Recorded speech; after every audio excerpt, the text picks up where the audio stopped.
ተመስገን ቅዱስ እግዚአብሔር አምላኽና ንመስግነካ ኣለና ምሕረትካ ስለ ዝበዝሓልና ኩሉ ትኽእል ቅዱስ እግዚአብሔር አምላኽ ሕጂ ድማ በቲ ግሩም ዝኾነ ናይ ካልኣይ ምጽአትካ ቃል ክንዛረብ ከለና ንስኻ ብሩኽ መንፈስ ቅዱስ ከተሰንየና እግዚአብሔር አምላኽ ንሰማዕቲ ዘጸናንዕ ዘዳሉ ንዓና እውን እግዚአብሔር አቦ ዘጸናንዓናን ዘዳልወናን ክኸውን እግዚአብሔር ንኩላትና ደግፈና ብሩኽ መዓልቲ በደልና ብስም ተቀድስ ወድኻ ኢየሱስ ክርስቶስ ጸሎትና ስማ አሜን አሜን። ሰላም ዝኸበርኩም ተኸታተልቲ እዚ ቻነል ከመይ ኣለኹም ስም ጎይታና ኢየሱስ ክርስቶስ ሰላም ንብለኩም ኣብዚ ዘለኹሞ ሰላምን ጥዕናን ይሃብኩም ሎም መዓልቲ ድማ ሓደ ፍሉይ ኣርእስቲ መፂና ኣለና ናብቲ ርእስቲ ክነብለኩም ኢና ቅድሚኡ ግና ሓፍትና እንኳዕ ብሰላም ድሓን መጻኺ መጀመርታን ገዛ ርእስኺ ጽራቢልኪ ስምክን ኣበይ ከም ዘለኽን ከተላልዮም ብትሕትና ሓተኪ ጎይታ ምሳኺ እዩ አራይ ክብሪ አምላኽ ይኹን ብሽም ጎይታናን መድሓኒን ኢየሱስ ክርስቶስ ሰላም ይብለኩም ካብኡ መቐጻሊ ድማ ስመይ ትዕበ ወልደ ኢየሱስ መብራህቱ ይበሃል ኣብ ኢታልያ ዝቕመጥ ስድራ ኣለውኒ በዓል ቤተይ ደቀይ ዓዲ 4 ቆልዑት እግዚአብሔር አምላኽ ዝተመስገነ ይኹን አሜን ክብርና አምላኽ ይኹን እሞ በኣር ናብቲ ሎም መዓልቲ ንዛረበሉ ዛዕባ ክንሓልፍ ኢና ንሱ ከዓ ብዛዕባ ምጽኣት ጎይታና ኢየሱስ ክርስቶስ ካልኣይ ምጽኣት ጎይታና ኢየሱስ ክርስቶስ ኢና ክንዛረብ ኣመንቲ ብሕጂ ዝጽበይዎ ዝዓበየ ትንቢት ንሱ እዩ ዘሎ እሞ ብዛዕባኡ ክንዛረብ ኢና እንታይ እዩ እቲ ምልክታቱ ኣመንቲ እንታይ ክገብሩ ዘለዎም ኣብዚ ገለ መብርሂ ክትብና ኣምላኽ ኣብ ልቢ ክዝሕደሮ ክትዛረብና ሓተኪ ጎይታ ምሳኺ ይኹን እግዚአብሔር አምላኽ ይመስገን እቲ ዋና ቃል እግዚአብሔር አምላኽ እዩ ስለዚ እግዚአብሔር ብመንፈሱ እዩ ዝግልገል ስጋን ደምን ኣይገልግሎን እዩ ስለዚ ኣነ ድማ ከብቲ ኣብ ሂወተይ ዝረኣኽዎ ዝተምሃርክዎ ብመሰረት ቃል ኣምላኽ ክምልስ ተስፋ ክርስቲያን ክንብል ከለና እንታይ እዩ ጎይታና ኢየሱስ ክርስቶስ ንኩሉ ክርስቲያን ንኩሉ ብክርስቶስ ዘሎ መንፈሳዊ ብክርስቶስ ዝደሓና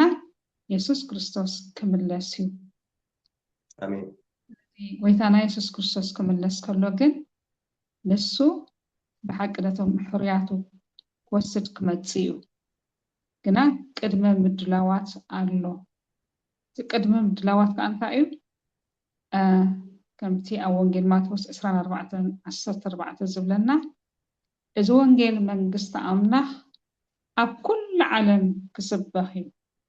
ሽዑ ከዓ ምጽኣት ይኸውን ይብለና ከምቲ ኣብ ሮሜ ቀዳማይ ምዕራፍ ዝብለና ከዓኒ 18 ጥቕሲ ዘመኻንዮም እንቲ ክስኡኑስ እዚ ወንጌል መንግስቲ ኣምላኽ ኣብ ኩሉ ክስበኽ እዩ ኢልና ሕጂ ብዚ ከምዚ ኩነታት ከዓኒ ምክንያቱ እግዚአብሔር ኣምላኽ ከምቲ ኣብ ወንጌል ማቴዎስ 3:16 ዝብለና ኣምላኽ በቲ ሓደ ወዱ ዝኣመነ ኩሉ ናይ ዘለኣለም ሂወት ምእንቲ ክረክብ እምበር ከይጠፍእ ሲ ንወዱ በጃ ክሳዕ ዝህብ ክሳዕ ክንደዚ ንዓለም ኣፍቀራ ኢሉና ስለዚ እዚ ደኣ እሞ ከመይ እዩ ዝኸውን እዚ ንዓና ጎይታ በፂሕና ብቓሉ ግን መሳርሒ ኣለዎ ከዓ ኣምላኽ መሳርሒ ከዓ ሰብ እዩ እቲ ንፍቓድ ኣምላኽ ሰሚዑ ዝተኣዘዘ ንሕና ንስኻትኩም ኢና ስለዚ ወንጌል መንግስቲ ኣምላኽ ኣብ ኩሉ ክንገር ኣብ ኩሉ ክስበኽ ኣብ ኩሉ ክብሰር ከም ዝግብኦ ጎይታና ኢየሱስ ክርስቶስ ነጊሩና ኣሎ ስለዚ እቶም መብሰርቲ ከዓ ንሕና ኢና ስለዚ ጎይታና ኢየሱስ ክርስቶስ ክንፀባብዮ ከለና ወንጌል መንግስቲ ኣምላኽ ንባዕልና ተቐሊብና እናገበርና ንኻልኦት ከዓ ክንቅልብ ከነበስር ይፍቃድ ኣምላኽ ብኸምዚ ንጎይታ ፍቃድ ኣምላኽ እናገበርና ንፀባብዮ ፍቃድ ኣምላኽ ክንብል ከለና ብዙሕ ነገር ዝሓዘ ኣለዎ ኣብ ውሽጡ ብፀሎት ናብራና ከም ፍቃድ ኣምላኽ ከም ቃል ኣምላኽ ሂወትና ምስ ቃል ኣምላኽ እናተሰማምዐ ኩሉ ግዜ ንየሱስ ክርስቶስ ብስራት እናነገርና ቃል ኣምላኽ ነቶም ዘይፈልጡ ኣሕዋትና ኣለውና ቤተሰብና ኣለውና ህዝብና ኣሎና ኣብ ስደት ዘለና ከዓ ኣብዚ ዘለናዮ ማለት እዩ ወንጌል ክሰምዑ ዘለዎም ኣለዉ ከምቲ ጎይታ ንዓና ዝረድኣና ከምቲ ጎይታ ንዓና ዝበፅሐና ነቶም ናብ ሕብረት ክርስቶስ ዘይመፁ ድማኒ እግዚኣብሔር ኣምላኽ ከነበስሮም ይደልየና ኣሎ ስለዚ እቲ ምብፃት ናይ ጎይታ ናይ የሱስ ክርስቶስ ምድላው ወንጌል ምስባኽ እዩ እሱ ጥራሕ ግን ዘይኮነ ብኡ ድማ ወንጌል እናሰብኽና ከለና ከዓ ስደት ኣሎ ስደት ኣንፃር ወንጌል ዝኾኑ ሰይጣን ኣብ ሰባት ኣትዩ ወንጌል ንኸይሰፍሕ ዝፅዕሮ ፃዕሪ ኣሎ እሱ ከዓ እንታይ እዩ ንወንጌል እቲ ብስራት ነቲ ሰብ ዘዕርፎ ነቲ ሰብ ንሰብ ናይ ዘለኣለም ሂወት ዝህቦ ቃል ኣምላኽ ምእንቲ ከይሰምዕ ብምኽንያት ዝተፈላለዩ ዓይነት ሃይማኖት ገይሩ ሰባት የኸልክሎም ንኣእምሮኦም የፀልሙቶም ስለዚ ኣብዚ ከዓ ንሕና ፀሎት የድልየና ብሓቂ እግዚኣብሔር ኣምላኽ ምስኡ ከይተዛረብና ምስኡ ድምፁ ከይሰማዕና ካብ ገዛእ ርእስና ንገብሮ ነገር የለን ኩሉ ግዜ ምስ ኣቦና ክንራኸብ ኣለና ዘይቋርፅ ፀሎት ክህልወና ከም ዘለዎ ፀሎት እንታይ እዩ ሓይሊ ምእንቲ ክትረኽቡ ንቑሑን ፀልዩን ኢልና ኣብ ወንጌል ሉቃስ 21 ምዕራፍ 36 ከምኡ ድማ ኣብ 30 ኣብ ወንጌል ሉቃስ 12:35 ከዓ እንታይ ኢልና ንቑሑ ፀልዩ መብራህትኩም ብሩህ ይኹን ይብለና ስለዚ መብራህትና ብሩህ ክኸውን ምስ ምንጭ መብራህቲ የሱስ ክርስቶስ ክንራኸብ ኣለና ምስቲ ሓይሊ ዝበና የሱስ ክርስቶስ ክንራኸብ ኣለና እንታይ እዩ ከም ቃሉ እናነበርና ኩሉ ግዜ ብፀሎት ምስኡ እናተራኸብና ፍቃዱ እናገበርና እቲ ዝተመገብናዮ ቃል ኣምላኽ ኣብ ግብሪ እናገበርና ከምኡ ድማ ንሰባት እንዳነገርና ንየሱስ ክርስቶስ ንፅበዮ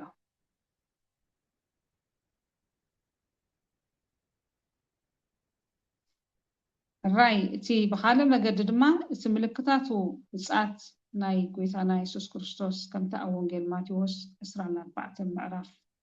ኢልና ዘሎ ውግእን ወረውግእን ክኸውን ጥሜት ክኸውን መንግስቲ ናብ መንግስቲ ክለዓል ከም ዝኾነ ፌራ ከም ድመፅእ ይነግረና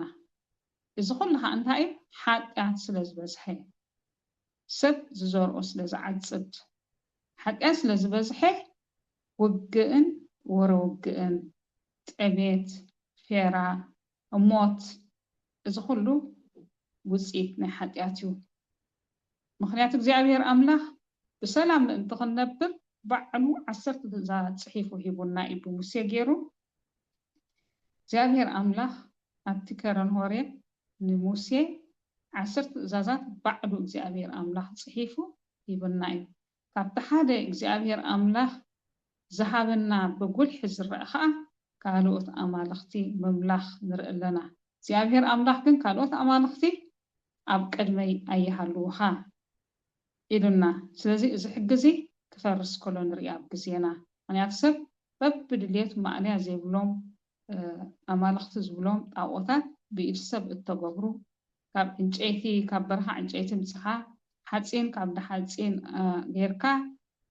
ጭቃን ሓመድን ጀሶን ጌርካ ላጊብካ ኣምላኸይ ክትብል ከለኻ ነቲ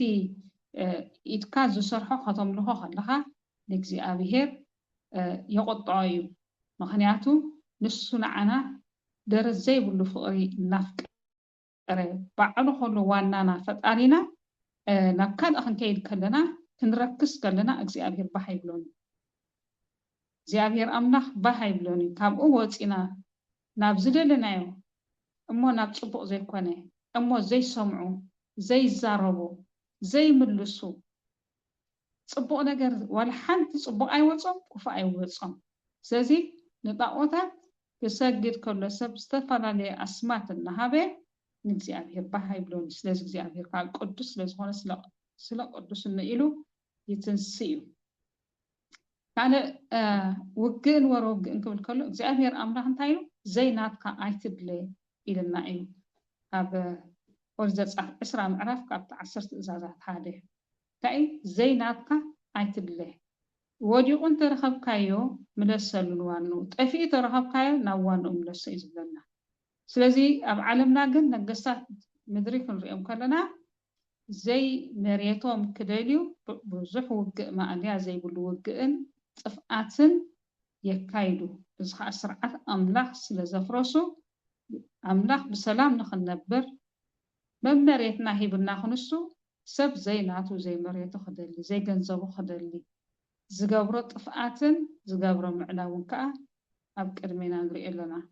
زي زنتا إلو عامس أس لزبزحي ناي بزحات فقرخ الزحليا إذا بويتان يسكرسس لازي عامس أس بزحو جزي خالنا أمنت زجودرو أمنت زي بلو جزي فقري نبزعيكا زي بلو جزي فلاي حجر ما منفس كائل زعززو لجزي إنا زلنا قتلت حاو قبل على حاو زجبرو زلو عامس قتلت بقى بقول حي يرألو ولدين دقم أهلو دقم كان ولدي قتلو بالطعمي حما جيزي إنا زلنا جناخي نزخا أبويتان يسكرسس بممصو ما ودعتا كقبرو الليو سازي تسفى أهلونا عاد تسفى إتوم أبيسكيل تشعي معرفت أصر بعد ستايلو نتوم أبتا ختما زلورو زقوهيو زعبات السياف تقبر زقوهيو سي حلف مو محتم قبر اللهم إلو بريحري أخا أنتايلو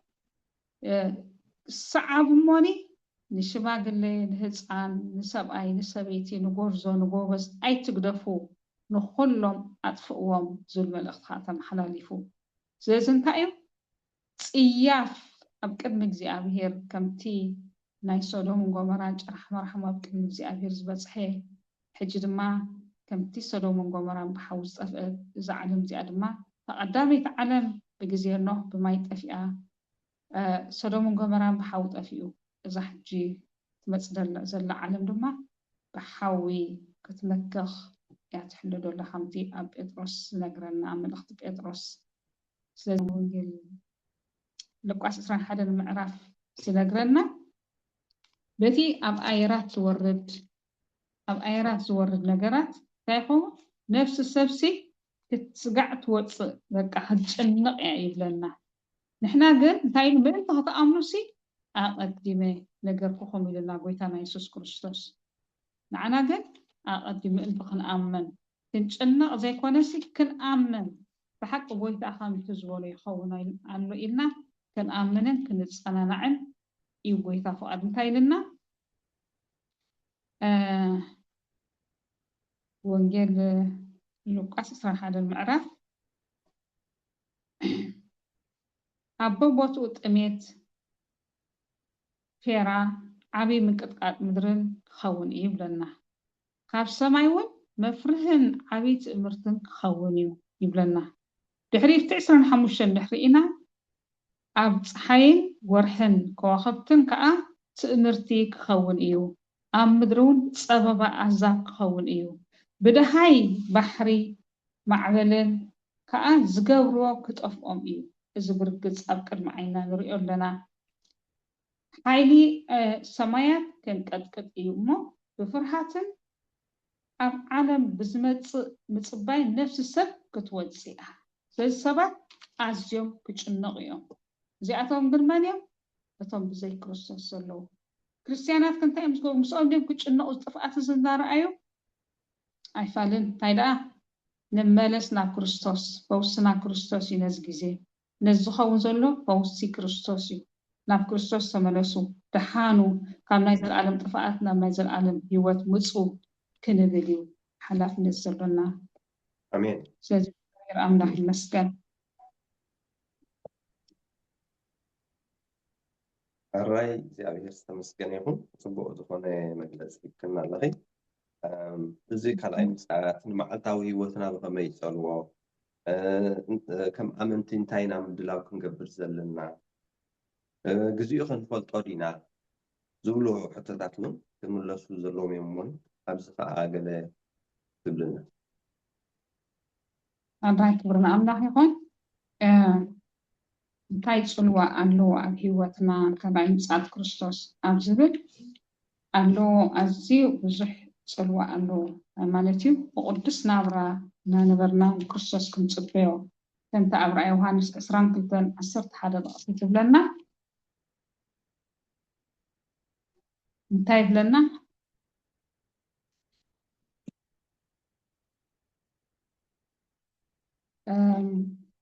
ድማ እቲ ግዜ ቀረባ እሞ ንቃል ትንቢት እዚ መጽሓፍ እዚ ኣይትሕተሞ እቲ ገፋዒ ኣዝዩ ይግፋዕ እቲ ርኹስ ኣዝዩ ይርከስ እቲ ጻድቕ ኣዝዩ ጽድቂ ይግበር እቲ ቅዱስ እውን ኣዝዩ ይቀደስ ይብለና ኣሎ ስለዚ ኣብዚ ግዜ እዚ እቲ ንገብሮ ዘለና ኣብቲ ሓጢኣት ዝዓዘዞ ኣብኡ ጸጋ ዓዘዘ ይብለና ጸጋ ኣምላኽ ኣሎ ኣብ ሮሜ ከምኡ ኢልና ብሓጢኣት ዝዓዘዞሲ ኣብኡ ከዓ ጸጋ ይዓዝዝ ይብለና ምክንያቱ እግዚኣብሔር ኣምላኽ ኩሉ ግዜ ንምሕረትና ድልው እዩ እግዚኣብሔር ፈቃሪ እዩ እግዚኣብሔር ሕያዋይ እዩ እግዚኣብሔር ትዕግስተኛ እዩ ጥፍኣት ናይ ወል ሓንቲ ነፍሲ ኣይደልን እዩ ስለዝኾነ ከዓ እንታይ ይብለና እቲ ጻድቕ ኣዝዩ ይጽደቕ እቲ ቅዱስ ከዓ ኣዝዩ ይቀደስ ይብለና ኣበይ ኣብዚ ርኽሰት ዝበዝሓሉ ግዜ ስለዚ ኩሉ መዓልቲ ብቅድስና ክንነብር ምስ ቃል ኣምላኽ ህይወትና ክሰማማዕ ምስ ቃል ኣምላኽ ከዓ ክሰማማዕ ኮይኑ ቃል ኣምላኽ ኩሉ ግዜ መሳርሒና መናበሪና ስለዝኾነ ከነንብቦ ኣለና ቃል ኣምላኽ ዘይነንብብ እንተኮይንና ኩሉ ግዜ እንታይ ድንግርግር ኢና ንብል ቃል ኣምላኽ ነንብብ እንተኮይንና ግን ኩሉ ዋላ ክንዝክሮ ኣይንኽእል በብሰዓቱ መንፈስ ቅዱስ ከዘክረና እዩ ከምኡ ኢልና ቃል ኣምላኽ እዚ ኣብ ህይወተይ ኣነ ተመኪረ ኣለኹ ሓደ ግዜ ንክልተ ዓመት ዝኣክል ቸርች ዘይነበረኒ ክንሱ እቲ ቸርች ዝኸዱ ድማ ቋንቋናት ኣይኮነን ነይሩ ግን ትቅድም ዘንብቦን ኣብ ቤተክርስትያን ሰምዖን ዝነበርኩ እግዚኣብሔር ኣምላኽ እናዘከረ የፀናንዓኒ ነይሩ ይዝክሮ ተጠቕስሞ ኣበይ ይደልዮ ይረኽቦ ከዓ ኣዝያ ከዓ ይፀናናዕ ስለዚ እግዚኣብሔር ኣምላኽ እሙን ኣምላኽ እዩ ከምቲ ቃሉ መንፈስ ቅዱስ እንታይ ኢልና ከዘክረኩም እዩ ስለዚ ኩሉ ግዜ ንቃል ኣምላኽ ክንምገቦ ንቃል ኣምላኽ ግዜ ክንህቦ ንቃል ኣምላኽ ከም ዓብይ ከምቲ ኣብ ስራሕ ቦታ ከይድና ስራሕና ንሰርሕ ከምኡ ድማ ኣብ ቤትና ንቃል ኣምላኽ ግዜን ቦታን ሂብና ከነንብቦ ይግባአና ቅድሚ ኩሉ ግን ንቃል ኣምላኽ ክንኣምኖ ይግባአና ነዚ ቃል ኣምላኽ ኩሉ እቲ ኣብኡ ዘሎ ንዓይ ምዃኑ ከኣምኖ ኣለኒ እንተደኣ ዘይኣመንኩ ወላ የንብቦ መጽሓፍ ቅዱስ ወላ ኩሉ ይወድኣዮ ብተደጋጋሚ ወላ ኣብ ዓመት ይወድኣዮ ተዘይኣምን ክትኡ ተጻሒፉ ዘሎ ንዓይ ምዃኑ ተዘይኣምን ግን ትርጉም የብሉን ከኣምኖ ኣለኒ ክነብረሉ ኣለኒ ክነግረሉ ከዓ ኣለኒ ስለዚ እዚ እዩ እቲ ፍቃድ ኣምላኽ እቲ ጽልዋ ዘሎ እቲ ኣምላኽ ካባና ዝጽበዮ ኣዝና ክንቅደስ ኣዝና ክንጸድቕ ገጽ የሱስ ክርስቶስ ከምዚ ምክንያቱ ሓደ እኳ ንእግዚኣብሔር ኣምላኽ ብዘይ ቅድስና ክርኦ ዝኽእል የለን እግዚኣብሔር ቅዱስ እዩ ብቅድስና እዩ ዝርአ ስለዚ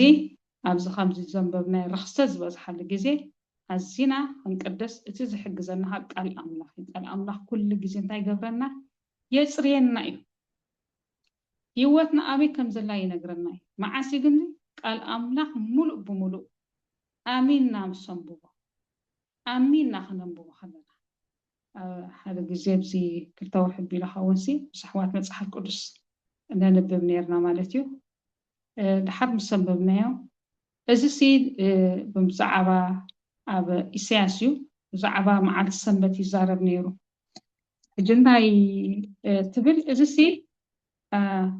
ንእስራኤላውያን ተጻሒፉ ትብል ሕጂ ንእስራኤላውያን ተጻሒፉ حجيس نحناس مصحف كل مريسنا نوصل يلا كله تصحفا معنا إسرائيلاويان بيت كهنت نايمولا عالمي مريض قومي أملاخ بزي قدس انتاي إيو مريض قومي أملاخ كأن كيدانو تصنعي نايلنا زيابير أملاخ كيدانو زحلو ناي إمنت أملاخي أبزداقم شوعاتة تشعاتهم إلنا زيابير كأن كساع شحات محرز قبر أملاخي سلازك زيابير زمورس زبي كمسي يخنبن أي قبأناني أجنتاي بنعبا ناي حقي نلا خيرنا مالتيو أبرومي شوعاتة ستة أسلمي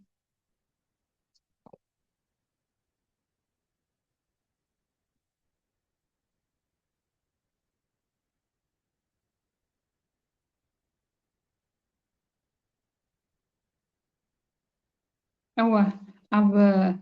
بالأخذتي أولوس نابس أبرومي معرف شوعاتة بزعبا حقي أبرومي انت الأرئينا بزعبا حقي بزوح تصحيف لنا يعني مصحف قدس التصحفي يسوس كريستوس كأ بعضن تايلنا نحق النبياتن كفتصمم يزمت ساوكي إلنا حنت حنصاص كاب قاليس حنت حنصاص أي كتقدلنا إلنا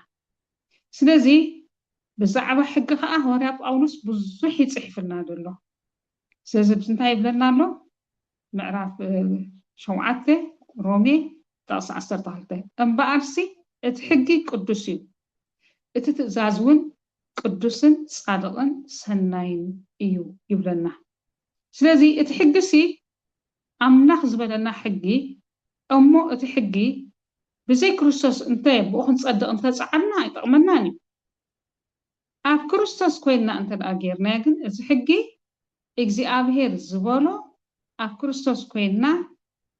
يطقمنا يدلينا زيدلينا أملاخ أيبلنا أبزو مصحف قدس صحيح زولو مريسنا نغدفو مريسنا نوسدو يبلنا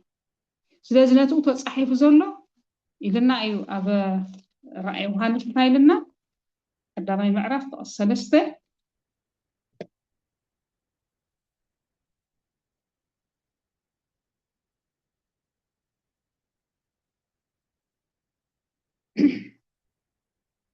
قدامي معرف السلسته تايلنا إذا زمان قرب أيو أمو إتي نزي قال تنديت إزي زنببن أتم زسمعون نتي أبو تصحيف زلون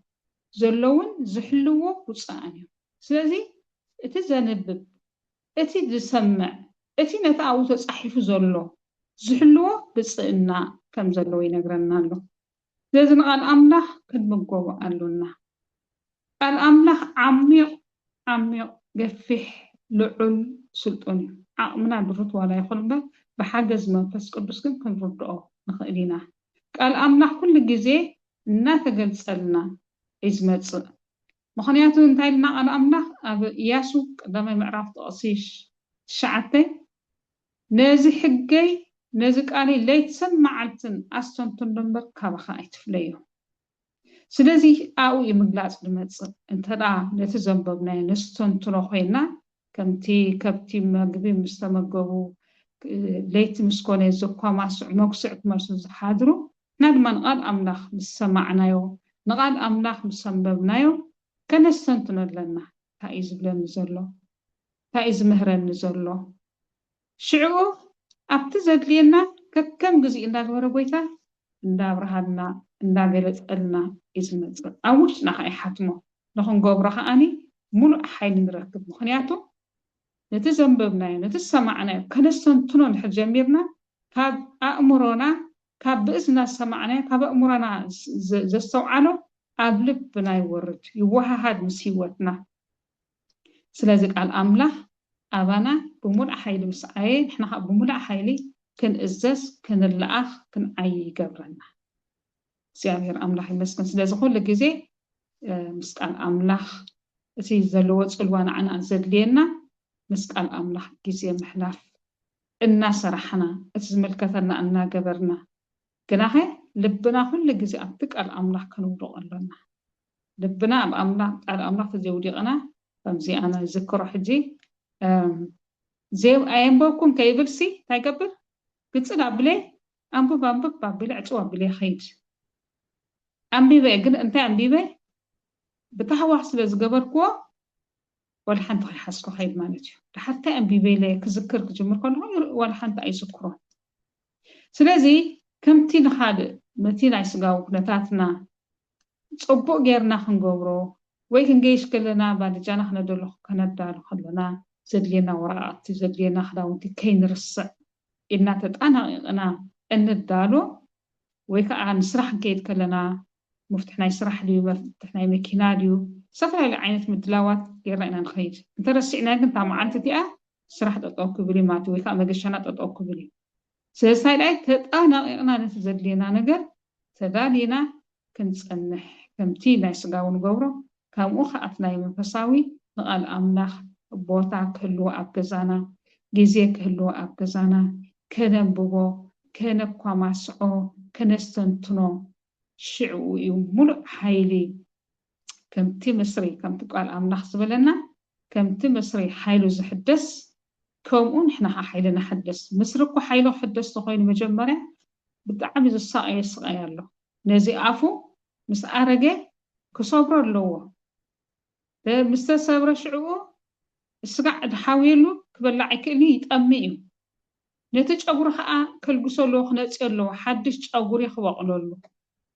شعوه إذا كله بتأميتن بقنزان حليفه حدش حيلي حيزو يسنفر مالتيو بقبخ نقرر بقوع يخون احنا خابقعات من تخلونا كنتك الأملاخ كم زدلنا يو برخت راح يكون خاب أملاح كنقبل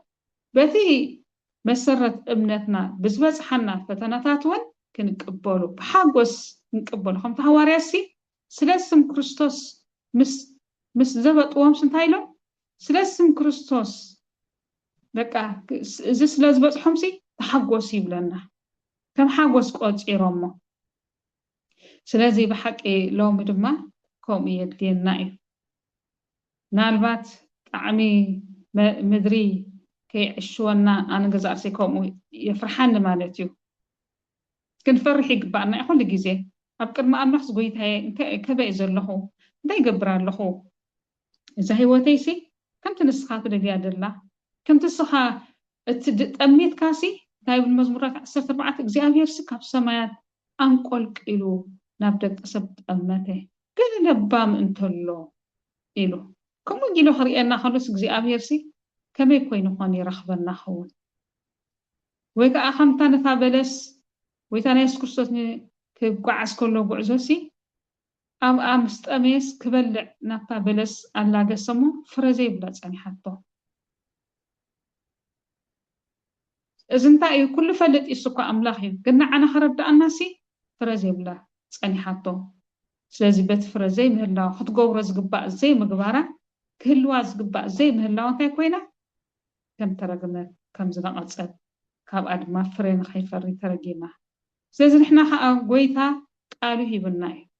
بعلو أملاخ مس يسوس كريستوس مجدن حق هيوتن أرئيناي ومس لزغنا حقا كسعمود داتا هيوتو وفيلنا كسعمود حرقان تعيمو تأميت تعيمو سقاي ناي سقا تعيمو موقعت تعيمو مأسر تعيمو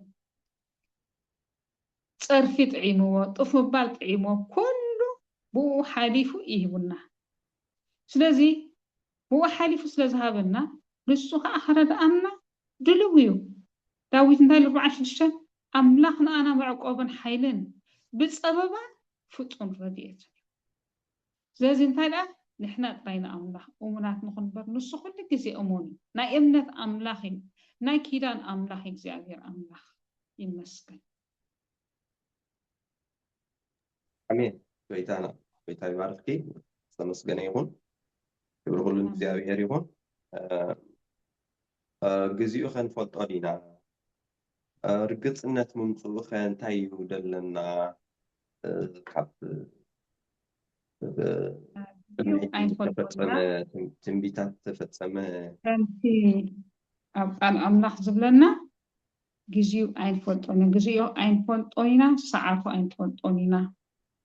كنا كل شيء دلوات كنكون ينقرنا እግዚአብሔር አምላክ ይመስገን ኩሉ ሻዕ ድልዋት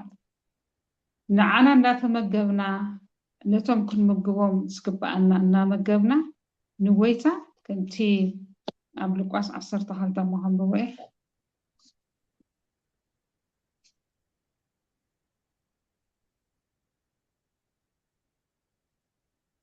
اوكي እንታይ ኢልና ኣብ 35 ጀሚር ከንብቦ ሓቋቁኹም ዕጡቕ መብራህትኹም ብሩህ ይኹን ንስኻትኩም ጎይትኦም ካብ መርዓ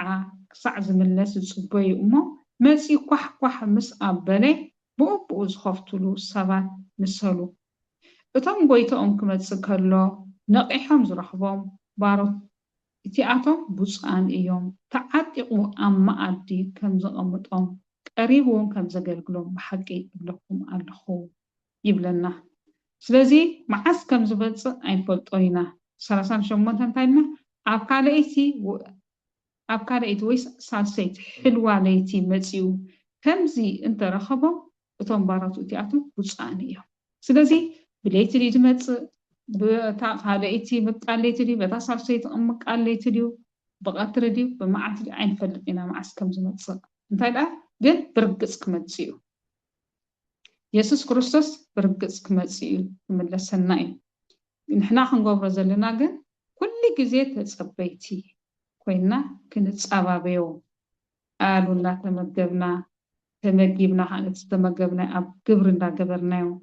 እናነገርና እናበሰርና ወንጌል ክንፀንሖ እዩ ዝደልየና ዘሎ ምክንያቱ እንታይ ኢሉ እሙን ኣገልጋሊሲ ኩሉ ሻዕ ነቶም ባሮት መግቦም ይህቦም እቲ ሕሱም ከንታይ ገብሩ ይወቕዖም ሽዑኡ እቲ ጎይታ ምስ መፀ ነቲ መግቦም እናመገበ ተጠንቂቑ ዝፀንሐ ክሾሞ እዩ ነቲ ዝወቕዖምን ዘጥምዮምን ግን ታክገብሮም እዩ ናብ ናይ ዘለኣለም ስቃይ ክደርግዩ እዩ እንታይ ክልተ ነገር እየን ዘለዋ ኣታ እሙን ባርያ ኣታ ሃካይ ባርያ እዚኣተን እየን ሕጂ ካበይ ኢና ንሕና ጎይታ ሳብ ክልተ እዩ ከምዚኣ ገይሩ መቒልዎን ዘሎ እሙን ባርያ ሃካይ ባርያ ስለዚ እሙን ባርያ ክንከውን እዩ ዝደልየና ጎይታ እሱ ከዓ እንታይ እዩ ተመጊብና ንምግብ ክንምግብ ከለና ከዓ ብፅድቂ ንምግብ ብፅድቂ ብሓቂ ንምግብ ከምትን ጎይታ ናይ ኢየሱስ ክርስቶስ እንታይ ኢሎሞ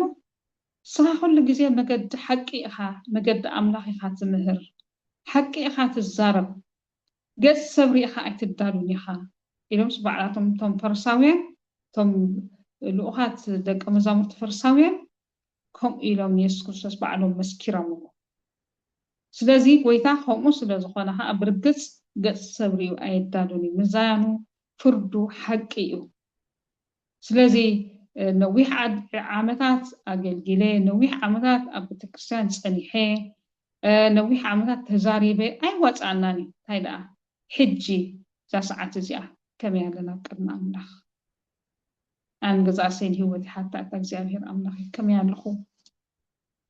እንዳበልኩ ሓታ ኣነ ገዛእሰይ ጎይታ ማለሲ ጎይታና ምስ መፀሲ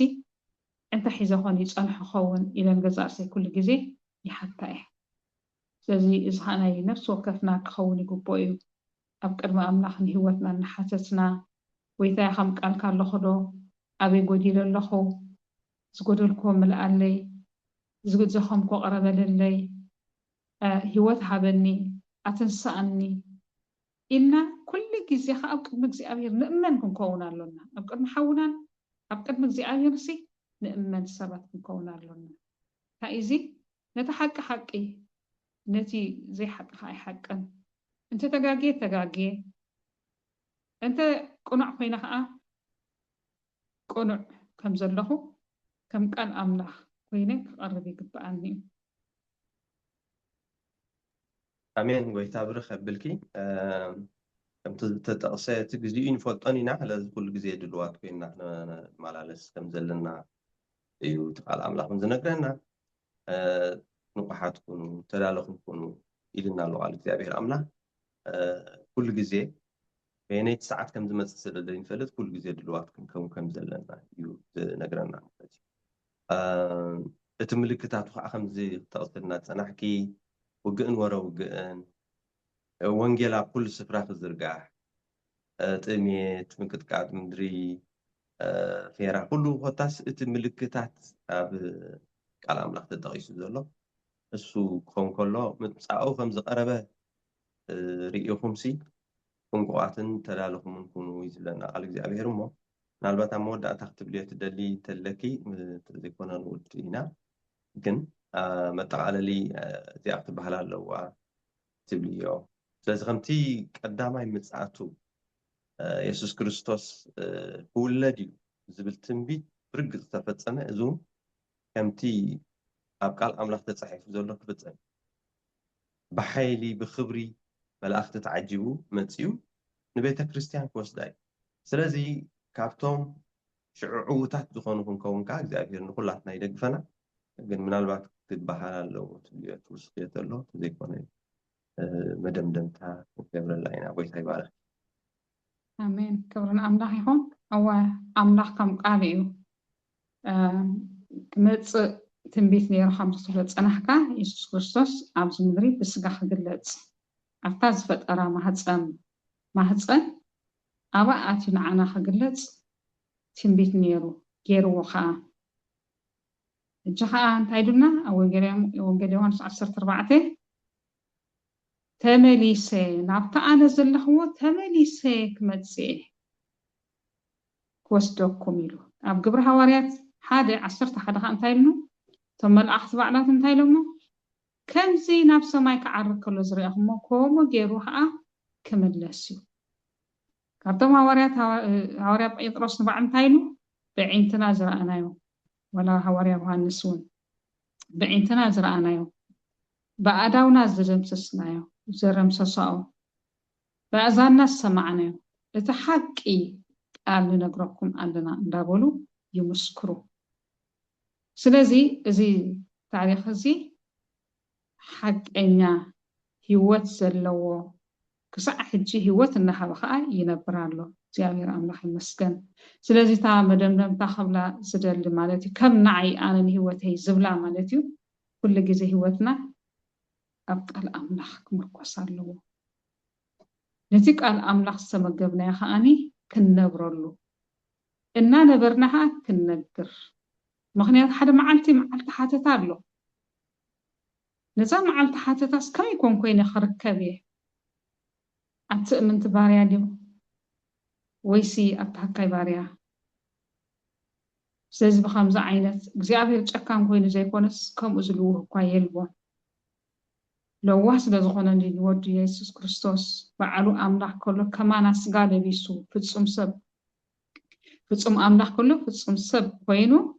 ስጋ ለቢሱ ኣብዚ ምድሪ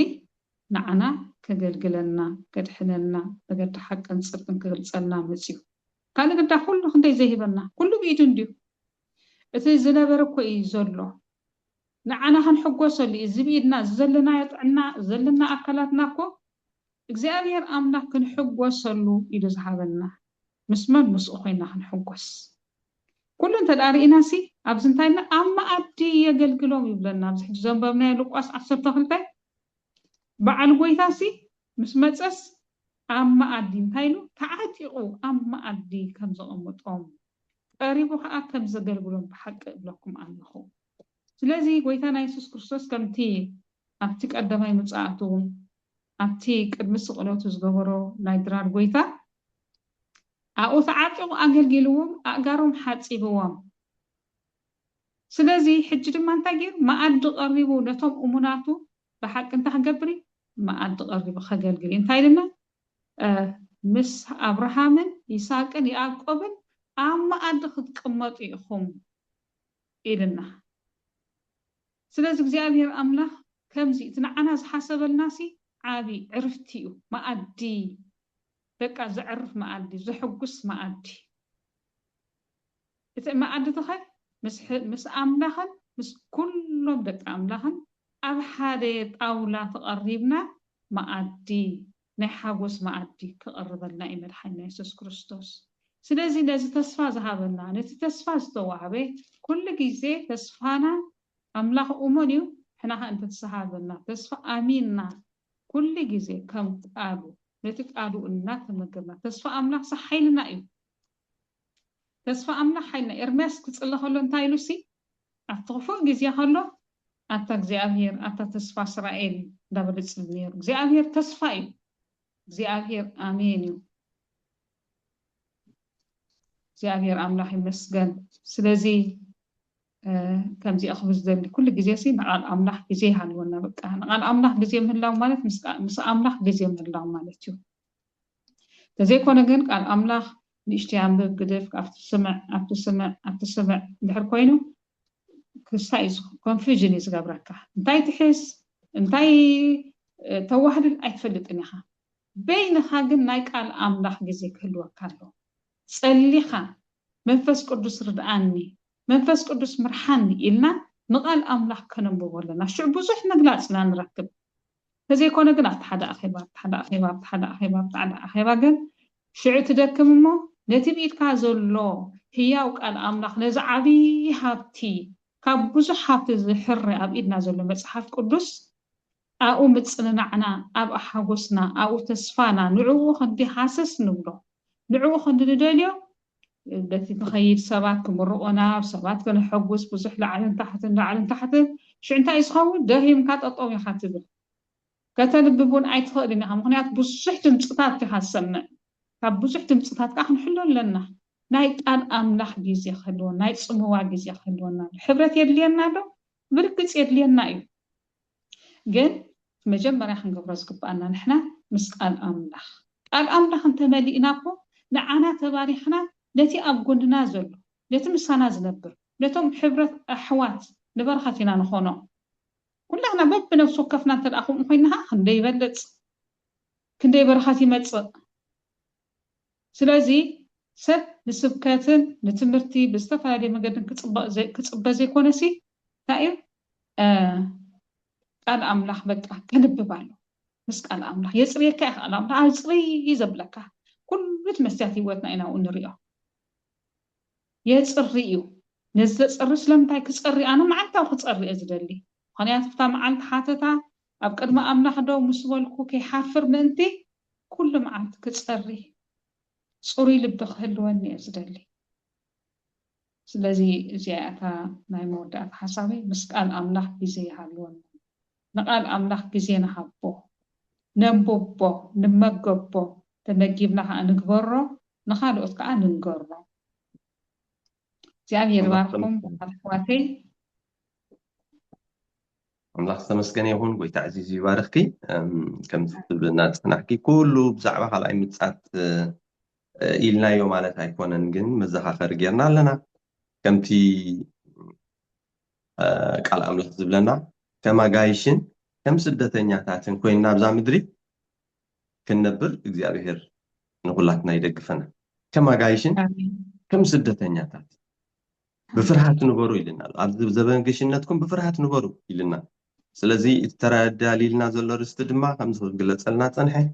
تزي حلفن زي ركسن زي تصملون عب سماية تقرني بالكم زل رستي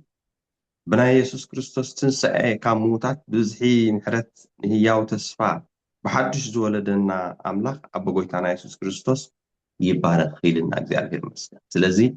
ستدالينا زل رستسي زي ركز زي صملو زي حلف يلو الله እግዚአብሔር ይመስገን ዘላለም አውርስቲ ስለዚህ ነዚ ዘላለም አውርስቲ በዚ ግዚያው ኮይነጥፎ ምንቲ እግዚአብሔር ሁላትና ይደግፈና ሰማዓና ያላም ልብና ይሕድረ ወይታ ይባርኽኪ ኩልኩም ሰማዓት ከዓ ደጊምኩም ስምዕዎ ናካሎት በፅሕን ሸር በሎ እግዚአብሔር ይባርኽኩም ተባረኹ መደብና እዚኣ ወዲና ኣለና እግዚአብሔር ምስ ኩላትና ይኹን አሜን አሜን